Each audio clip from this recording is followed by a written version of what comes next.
This is my smaller wheel. My husband made it.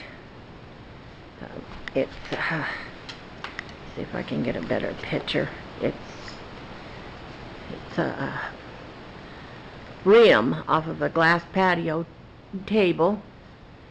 And it's a rim, and then he put the cross braces in the middle. And then he attached it to a walker. So it turns. He's a genius. I love him. But anyway, it comes apart, folds up, and I can take it anywhere. I love to take it outside and work on it on the porch. This one here is the old wheel. I'm 5 feet 2 inches, and it's 5 feet tall. So it makes a giant rug. It's a irrigation wheel, and it makes big rugs. But sorry, this is my stash.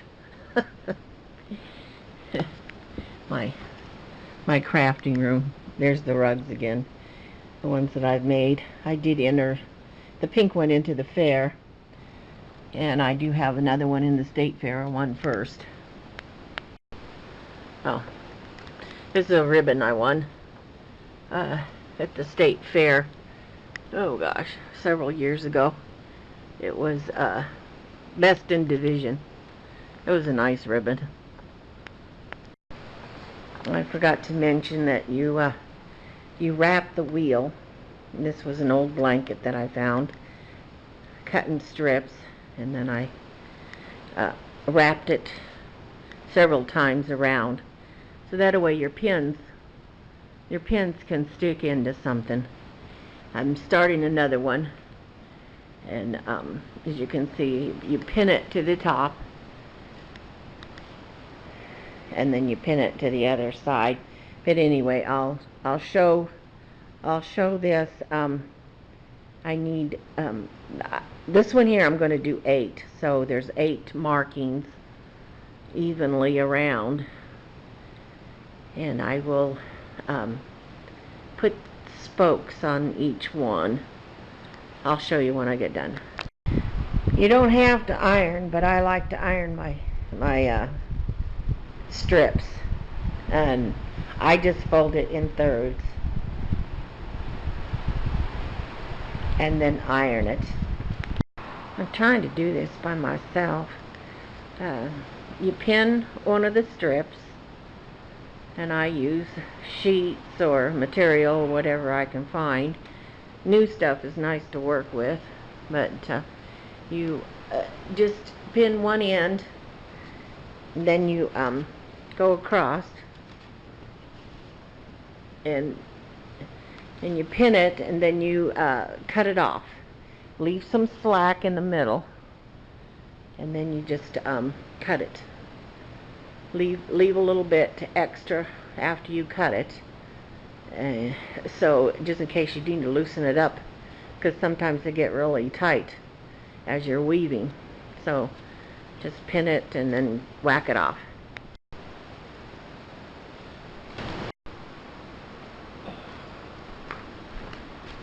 I hope you can see that, but this is the odd spoke.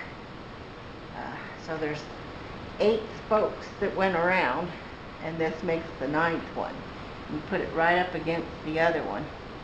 Then you go underneath, kind of try to find the middle. My middle was that cross brace right there that my husband put on was the cross brace right there. And then you go up and under. Then you start the weave. Over, under, over, under, over, under, over. Don't forget the 2 that was together.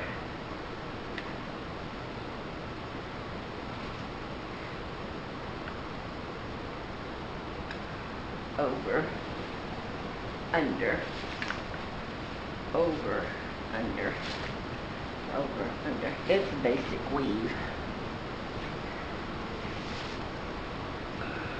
Under, over, under.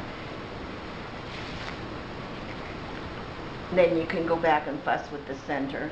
Get it a little tight, not too tight.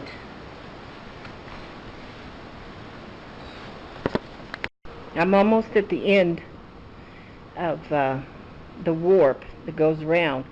So I have to go to the sewing machine, and I can roll this, because it is on wheels, to the sewing machine to add some more pieces.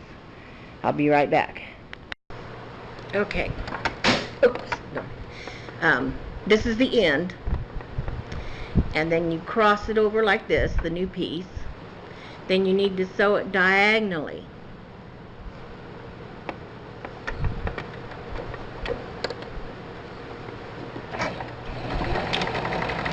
And it really doesn't matter.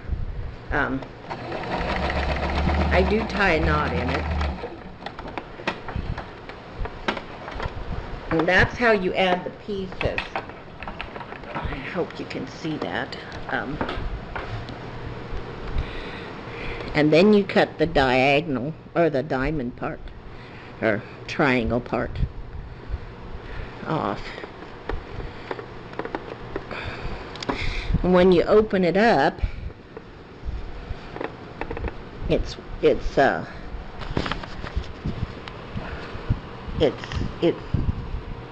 I don't know what you want to call it. It's kind of like a, I guess they call it a bias, but it doesn't necessarily have to be on the bias.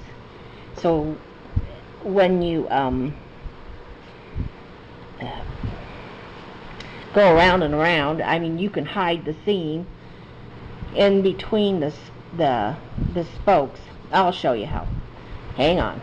Here's the seam. It's not necessary, but you can hide it behind a spoke if you want to. Doesn't really matter. It gets all smashed anyway.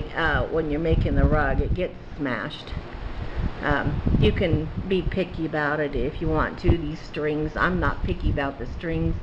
It is a rag rug, you know.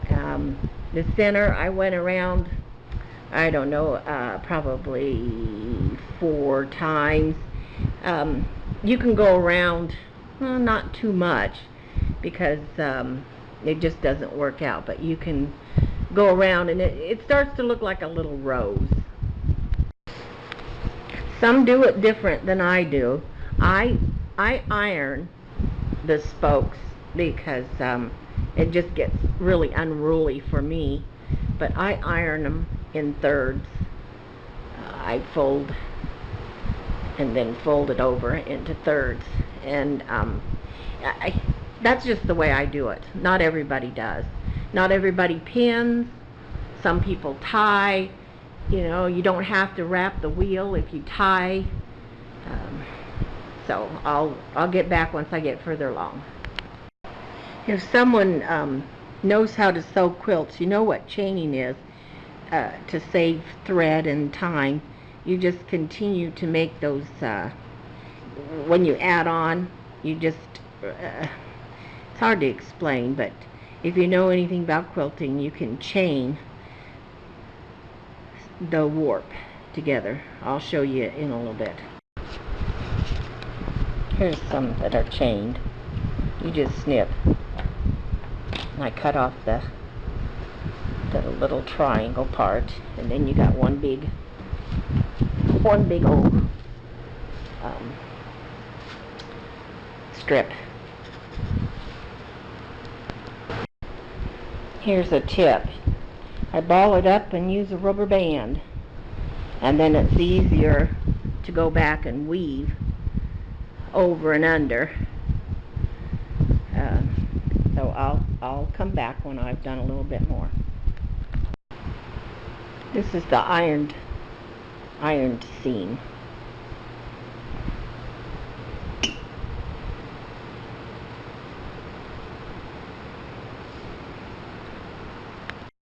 This is me just being picky about this ironing, and then I put a rubber band on them, and I just make these throughout the rugs. I don't do them all at once. I do them as I go along. Again, it's just to keep it organized for me, and that's just the way I do it. Okay. This is the long one that I sewed. And then this is the V. I measure it. I give myself, I don't know, a little bit extra with my finger. Then I also cut it a little bit long on the top. And then I pin it, and I'll show you how to do that. But I do all of them, all 8. I call them panels or pieces of pie. I mean, I use different words for this. The V looks like a pie or a panel. So I'm sorry if I confuse you. This is all that I got left out of that long strip, and I can save it to put it someplace else in the rug, or save it for another rug, or add on to it on the sew machine. Now the seam part, I don't like to put the seam part, remember the seams? I don't like to put them up at the top, anywhere near the top. I prefer that the seam would be down in the rug to be hid. Once you get the seam up by the fringe, then it just doesn't work, because it might unravel, come apart. So I like to keep the seams inside the rug. Here's one that I made that got the seam too close to the top. Actually, it was just over the top, and I don't like it.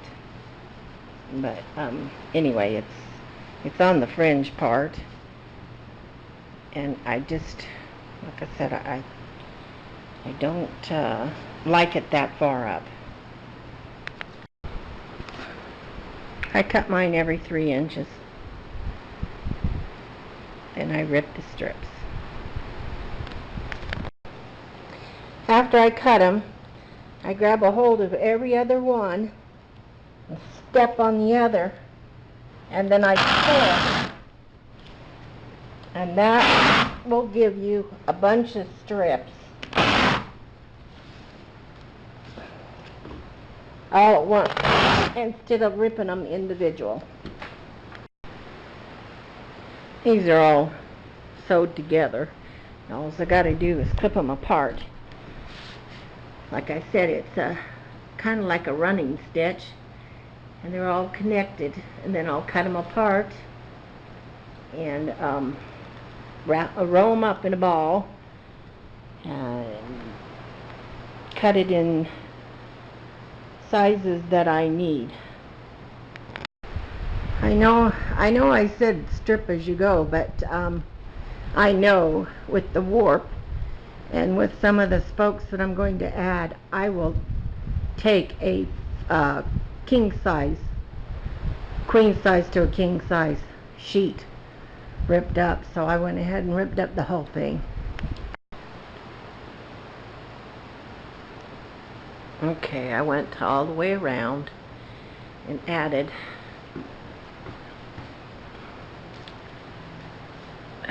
each one of these, and I'll show you how to attach it.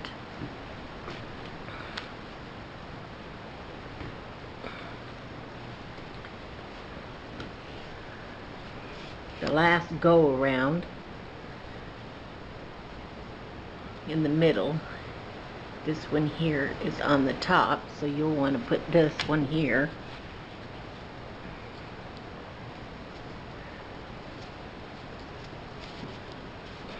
Underneath.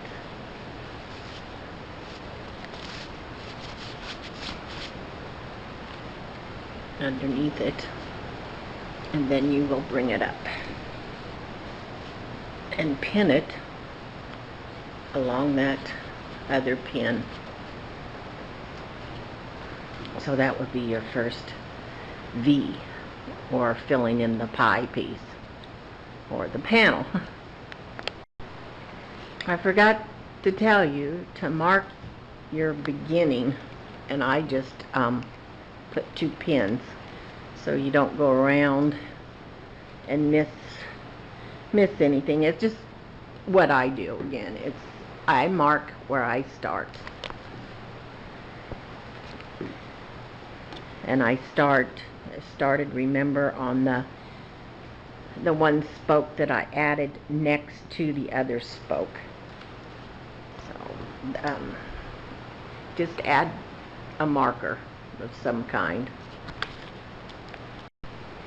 I wanted to tell you, on the strips, once you go down and you feed it in the last warp, it I don't know how to explain it, but it makes a little V, so the front side flips around and comes back up, but it'll come back up on the opposite side of the strip to make the V. And I always leave a little space, finger space, because it's going to get tight as you go around. But it flips, the V will flip when you go through and then back up.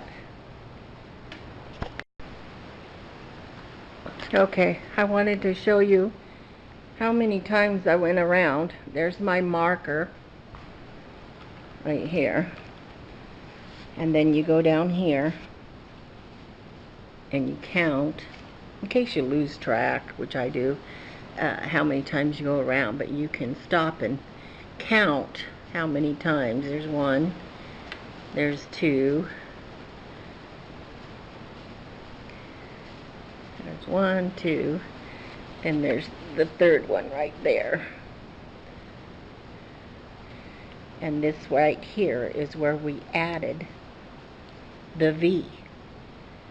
So from the V, we went around 1, 2, 3 times.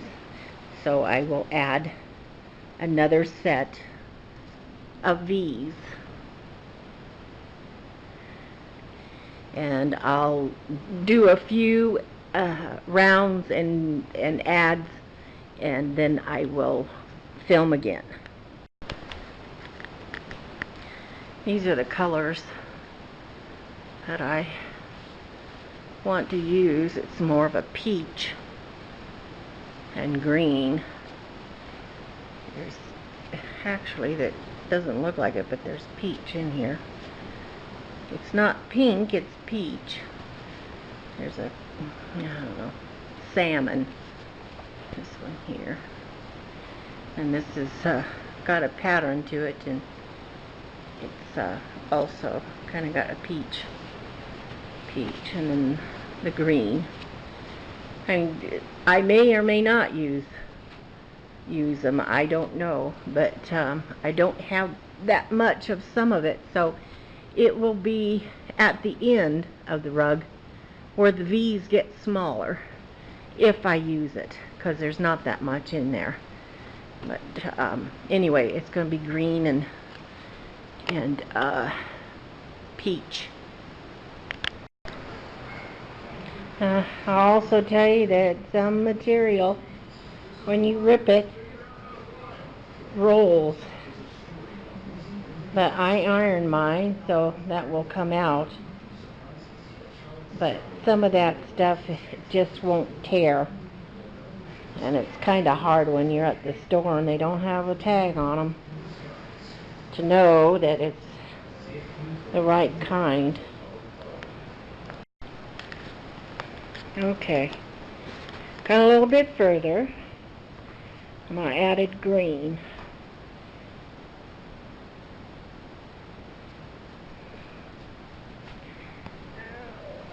Just show you kind of, I don't know. So far it's, I don't know, it's bigger than my hand. I added 2 greens, and it's starting to make the V, that you can see. And these here are the spoke that I started with was one pink one, the 8 plus the 1 equaled 9, and then I went around it again with pink. And when you go around it with the warp, the pink, I'm using pink, so the pink don't show with pink. Kind of blends in, and that's kind of what makes it look like a wagon wheel. This is the hub, and those are the spokes of the wagon wheel. And there's 8 of them. But remember again that I added a spoke right next to one of them, which made it odd. So there's actually 9 spokes, but you're not going to see it. So I'll start filming again when I'm a little further along. Sorry, I'm almost out of the warp, so I'm going to have to go and add some more. This is further along. Just wanted to film. I'm almost done. I've only got, as you can see right here, this space here to fill up. So it might be maybe anywhere from six more times around to maybe 9, depending upon how many more V's I can fit in this space.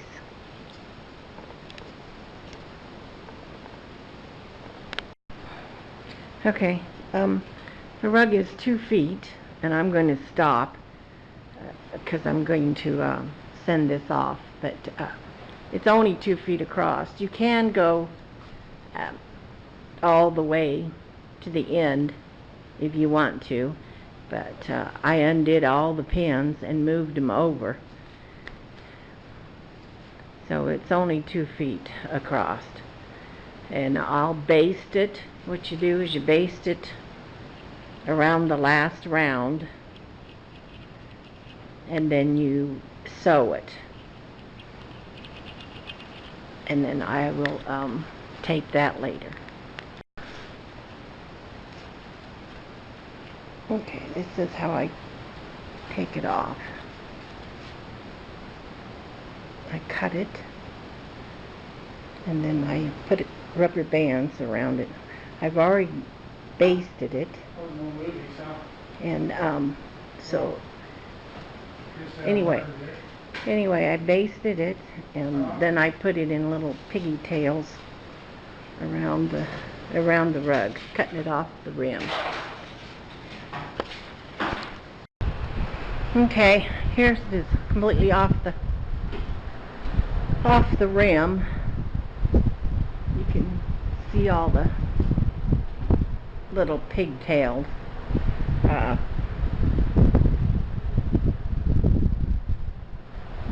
These are the main spokes, the 8 that we started with. And where's the one that has the 9? This is the 9th spoke. There's 4 across there, but anyway, this was the 9th one. You can't tell where you put the 9th spoke at. But anyway, it's basted and ready to sew, and then you trim the fringe. Okay, it's done. And all I got to do is just trim the fringe.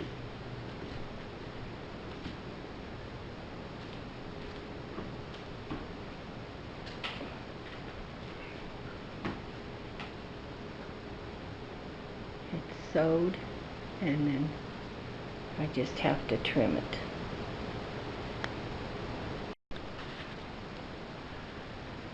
This is what's left on the wheel, is all the pins, which you can go back and unpin each individual pin and throw those away. I cut mine off the wheel. If you want to, you can unpin before you take it off the wheel. But this is the way I do it. And then I just go back and take the pins off.